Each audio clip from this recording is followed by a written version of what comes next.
America అధ్యక్షుడు Donald ట్రంప్కు ప్రఖ్యాత Harvard యూనివర్సిటీకి మధ్య విభేదాలు తారాస్థాయికి చేరుకున్నాయి. హార్వర్డ్కి అందించాల్సిన $3 బిలియన్ల నిధులు నిలిపివేసి ఆ మొత్తాన్ని దేశంలోని ట్రేడ్ స్కూల్కు బదిలీ చేయాలని ట్రంప్ యోచిస్తున్నట్లు ప్రకటించారు. విదేశీ విద్యార్థుల జాబితాను యూనివర్సిటీ అందించకపోవడంపై ట్రంప్ అసంతృప్తి వ్యక్తం చేశారు.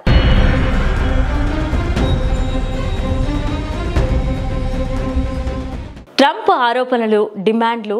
ట్రంప్ తన ట్రూత్ సోషల్ పోస్ట్లో 3 మిలియన్లను నిలిపివేసి ట్రేడ్ స్కూళ్లకు బదిలీ చేయడం అమెరికాకు గొప్ప పెట్టుబడి అవుతుందని పేర్కొన్నారు.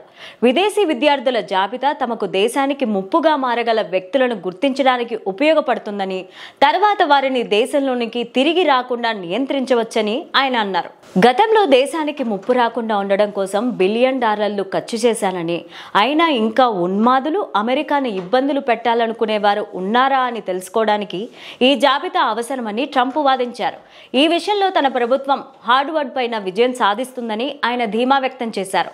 విదేశీ విద్యార్థుల చదువుల కోసం వారి దేశాలు ఎలాంటి సొమ్ము చెల్లించడం లేదని కూడా ఆయన ఆరోపించారు.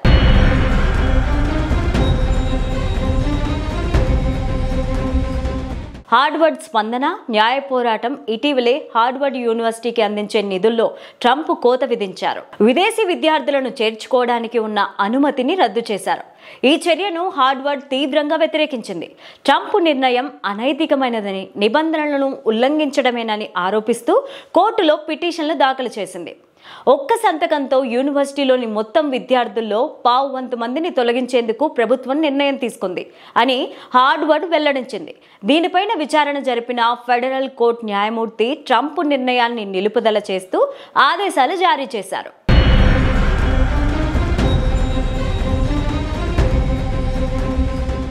ఈ వివాదంలో ఎవరు విజయం సాధిస్తారో చెప్పడం కష్టం.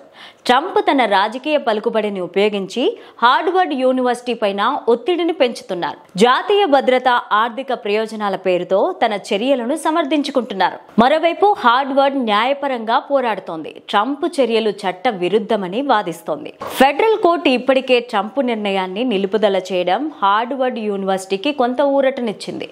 ఈ వివాదం అమెరికాలోని ఉన్నత విద్యా సంస్థల స్వయం ప్రతిపత్తి, ప్రభుత్వ జోక్యం, జాతీయ భద్రతా అంశాలపైన విస్తృత చర్చకు దారితీసే అవకాశం ఉంది.